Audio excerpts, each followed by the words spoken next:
다 함께 찬송가 420장, 찬송가 420장을 함께 찬양하시겠습니다.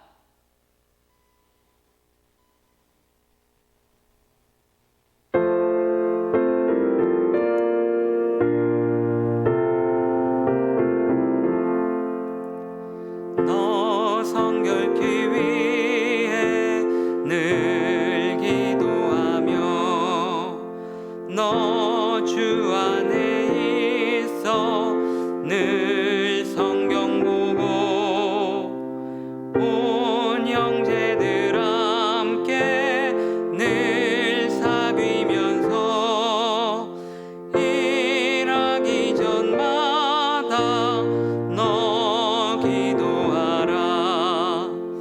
너 성결케 위해 내 머리 숙여 저 은밀히 계신 내 주께 빌라.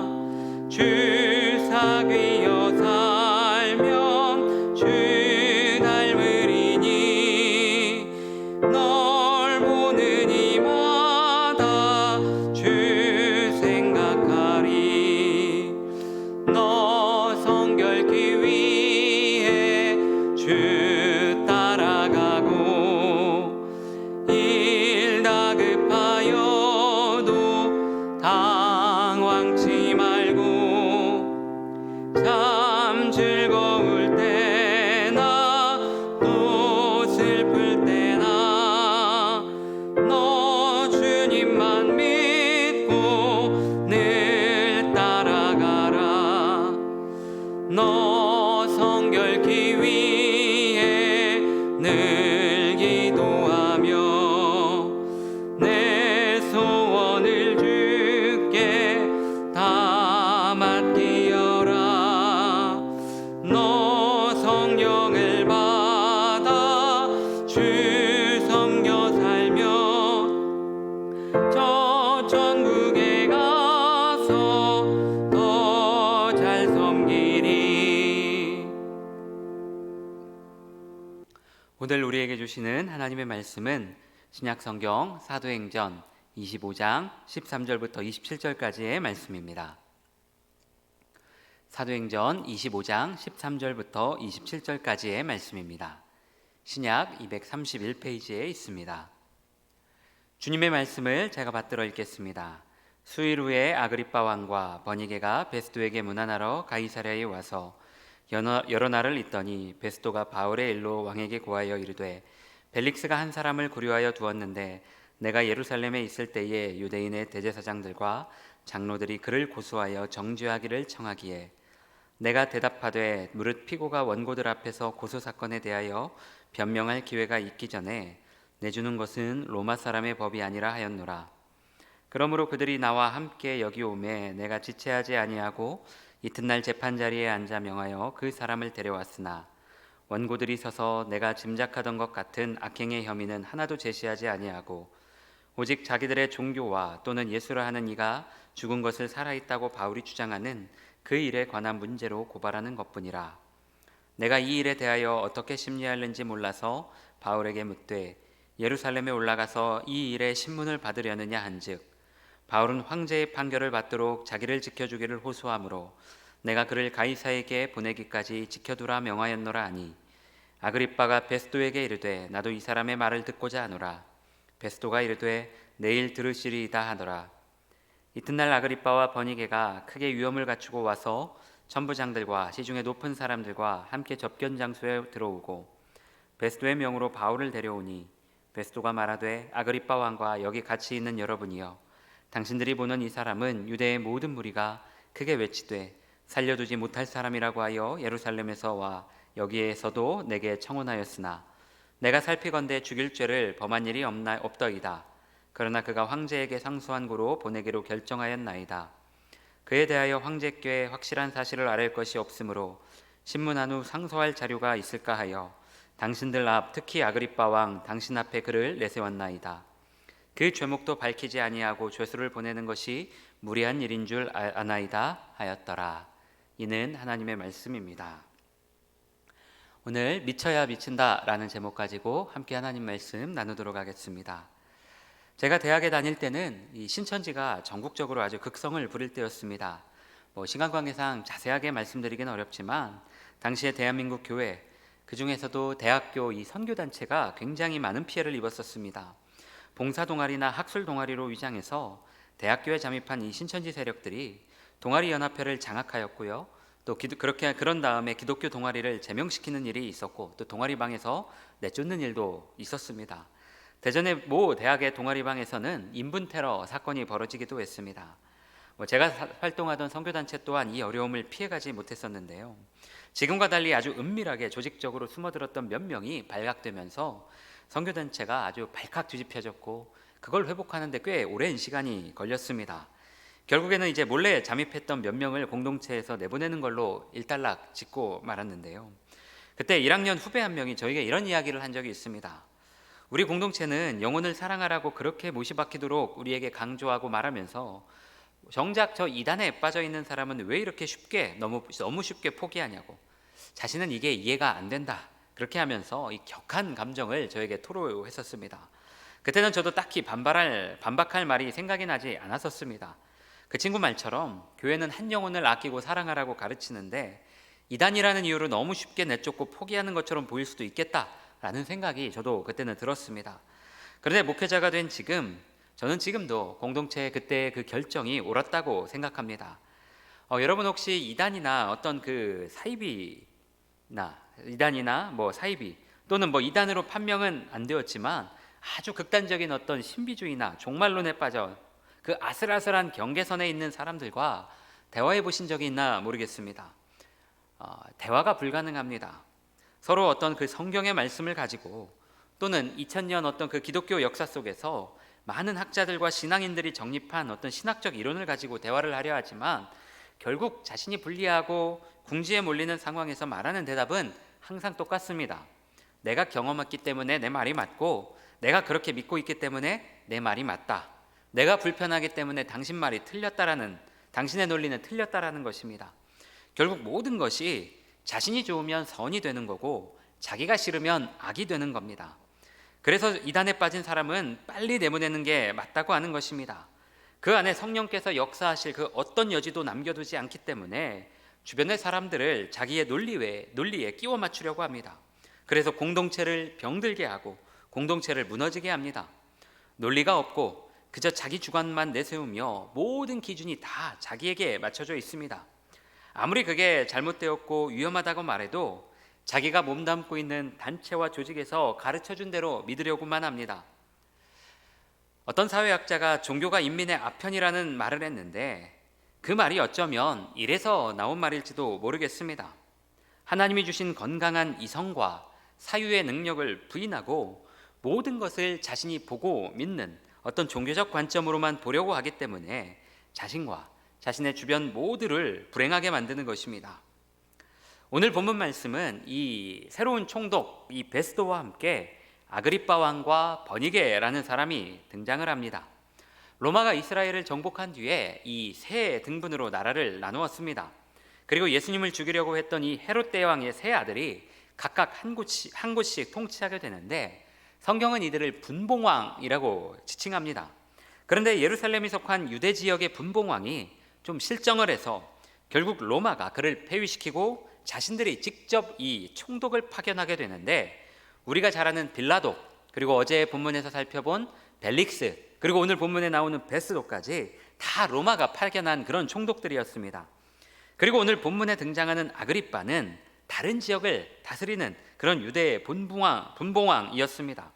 이 아그리빠가 아마도 이 베스도의 부임을 축하하고 인사하기 위해서 방문을 한 것 같은데 자기 여동생이었던 이 버니게와 함께 방문을 한 겁니다. 야사에 보면 이 두 사람이 근친혼 관계였다라는 주장도 있는데 확실한 건 아니지만 이 버니게의 삶이 굉장히 문란했기 때문에 충분히 개연성 있는 주장 같기도 합니다. 그런데 이 베스도가 아그리빠를 만난 자리에서 바울의 문제를 상의를 합니다.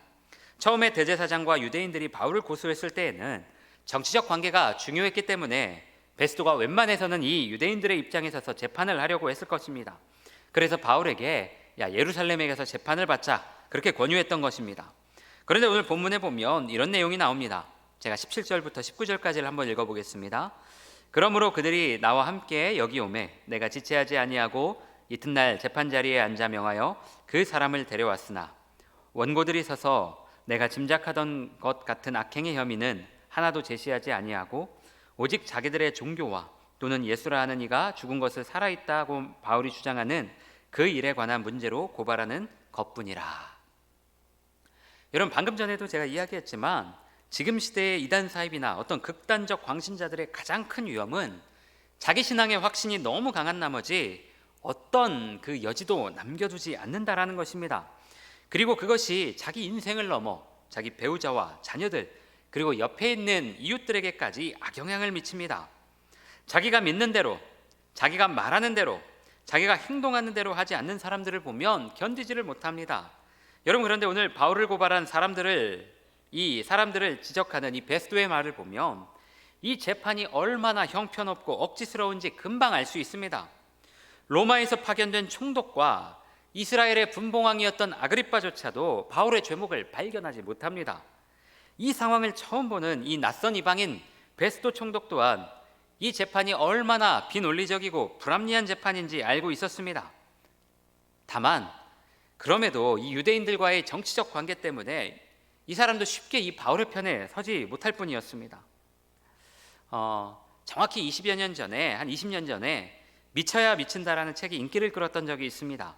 말 그대로 뭔가에 미쳐야 어떤 경지에 도달할 수 있다라는 의미인데, 이 조선 지식인의 내면 읽기라는 부제와 함께 이 17세기, 18세기 이 실학자들의 삶을 그리고 있는 그런 책이었습니다. 책에 등장하고 있는 사람들을 보면 허균, 홍대용, 박지원, 이덕무, 정약용 등과 같이 우리 사회가 익히 잘 아는 그런 위인들입니다. 이들은 이 허울뿐인 양반 타이틀을 가지고 세상을 살아가던 이 수많은 그 양반 기득권들 속에서 백성들의 삶을 더 좋은 방향으로 만들기 위해 평생 자기 삶을 바쳤던 그런 인물들이었습니다. 당시에는 주류 사회에 어울리지 못하는 어떤 마이너 인생으로 취급받아 오해받고 손가락질받고 귀양을 가고 심지어 목숨을 잃기도 했지만 역사는 그들의 어떤 광기에 가까운 열정을 기억하며 지금도 많은 사람들의 귀감이 되고 있습니다. 이처럼 인간의 역사는 어떤 사람의 어떤 선한 열정, 선한 광기에 의해 지금까지 이렇게 많이 발전하며 올 수 있었습니다. 선량한 사람들의 열정과 한 가지 일에 미치도록 집중했던 그 성실함이 세상을 더욱 아름답게 했던 것입니다. 여러분, 성경의 역사도 마찬가지입니다. 오늘 유대인들이나 바울 모두 무언가에 미쳐 있었다라는 공통점이 있습니다. 그러나 그 방향이 완전히 다릅니다. 이스라엘 종교 지도자들과 유대인들은 바울 한 사람을 죽이겠다는 신념으로 살았던 사람입니다. 그래서 벨릭스 총독이 2년간 바울을 구금해 놨음에도 불구하고 그렇게 떠났는데 그 2년을 기다리며 후임 총독이 오자마자 바울을 또 고발합니다. 베스도가 이곳 가이사랴가 아닌 예루살렘에서 바울의 재판을 열게 해달라고 적극적으로 이 유대인들이 베스도에게 로비를 벌이고 있습니다. 바울을 죽이겠다는 어떤 신념에 그렇게 미친 사람들이었습니다. 그러나 바울은 복음에 미친 사람이었습니다. 그래서 충분히 석방될 수 있는 기회가 있음에도 불구하고 자청해서 로마로 가고자 했습니다. 본문 맨 뒤에 보면 26장 맨 뒤에 가면 아그리빠가 이런 말을 합니다. 이 사람이 가이사에 상소하지 않았더라면 석방될 수 있었을 거라고. 바울이 자청해서 이 로마로 가고자 한 겁니다. 복음이 사람들의 삶을 어렵게 하는 거짓 요설이 아니라 참 생명의 능력임을 이 황제 앞에서 증거하고자 했던 것입니다. 결국 건강하게 미쳐 있었던 바울의 삶이 온 세상을 그리스도의 피로 물들게 하는 발판이 되었던 것입니다. 사랑하는 성도님들, 자신의 종교적 신념과 철학에 미친 사람들이 교회를 어지럽게 합니다. 그리스도의 이름을 땅바닥에 떨어뜨리면서도 부끄러운지 몰라 합니다. 그리고 이것이 우리 시대의 교회의 비극입니다. 자기 확신에 미쳐서 배우자를 교회에서 떠나가게 만들고 자녀들을 교회에 질리게 만들고 주변 이웃들을 떠나가게 합니다. 그러나 온전한 복음 앞에, 그 주님의 사랑 앞에 온전히 건강하게 미친 사람들이 세상을 바꾸고 지역을 바꾸고 공동체를 바꾸고 세상을 아름답게 합니다. 예수의 사랑으로 미친 사람들이 교회를 건강하게 하고 따뜻하게 하는 것입니다. 많은 사람들에게 다시 일어설 수 있는 힘을 주고 죽음을 생명으로 바꿔놓습니다. 사랑하는 성도님들, 오늘 저와 여러분의 삶은 어떻습니까? 저와 여러분의 삶은 어떻게 미쳐 있습니까?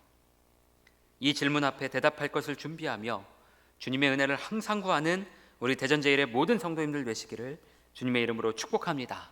함께 기도하겠습니다. 참 좋으신 아버지 하나님, 은혜를 감사합니다. 선한 복음의 능력 앞에 온전히 미쳐서 하나님의 사랑을 신뢰하였던 바울의 삶이 이 세상을 복음으로 물들게 하는 그 발판이 되었던 것처럼 하나님, 우리 또한 그 주님의 사랑 앞에 온전하여지고 하나님, 건강하게 그 복음에 미친 삶을 우리가 살아가기를 소망합니다. 그래야 많은 사람들에게 힘이 되고 기쁨이 되고 즐거움이 되는 우리 모두의 인생이 되게 하여 주옵소서.